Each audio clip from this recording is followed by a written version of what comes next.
নমস্কার বন্ধুরা, আশা করি আপনারা সবাই ভালো আছেন। আজকে আমি আপনাদের বানিয়ে দেখাবো কচু দিয়ে রুই মাছের পাতলা ঝোল।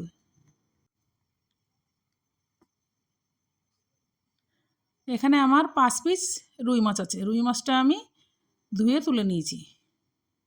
লবণ, হলুদের গুঁড়ো দিয়ে আমি ভালো করে মাছটা মেখে নেব।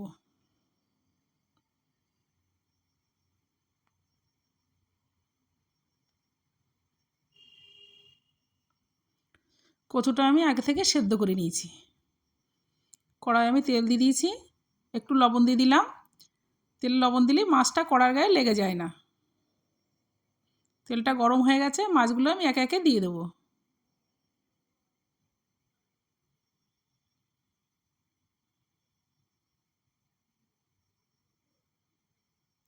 মাছটা আমার ভাজা হয়ে গেছে, আমি তুলে নিচ্ছি।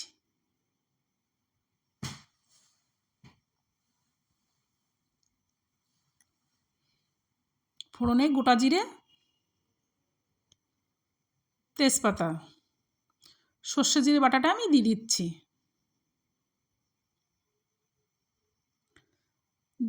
ধনের গুঁড়ো 2 চামচ, জিরের গুঁড়ো 2 চামচ,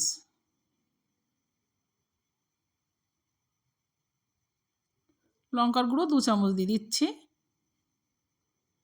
পরিমাণ মতো হলুদ, স্বাদ মতো লবণটা আমি দিয়ে দিচ্ছি।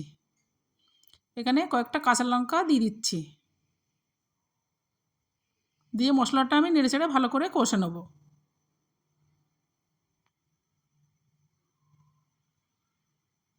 দেখুন মশলাটা আমার কষা হয়ে গেছে, এবার আমি কচুগুলো দিয়ে দিচ্ছি। দিয়ে নেড়েচেড়ে ভালো করে কচুটা আমি কষে নেব।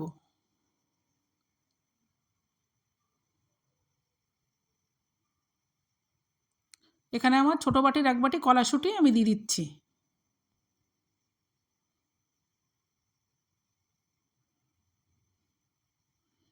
দেখুন কচুটা আমার কষা হয়ে গেছে, আমি জল দিয়ে দিচ্ছি পরিমাণ মতো।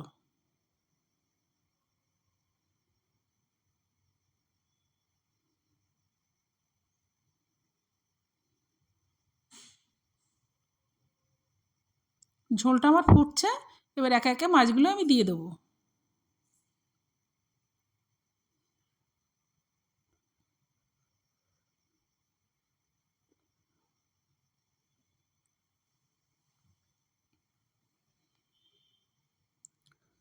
তরকারিটা আমার হয়ে গেছে, এবার আমি ওপর দিয়ে জিরে ধনে আগে থেকে ভেজে রাখা গুঁড়ো করা ছিল সেটা আমি ওপর দিয়ে দেবো।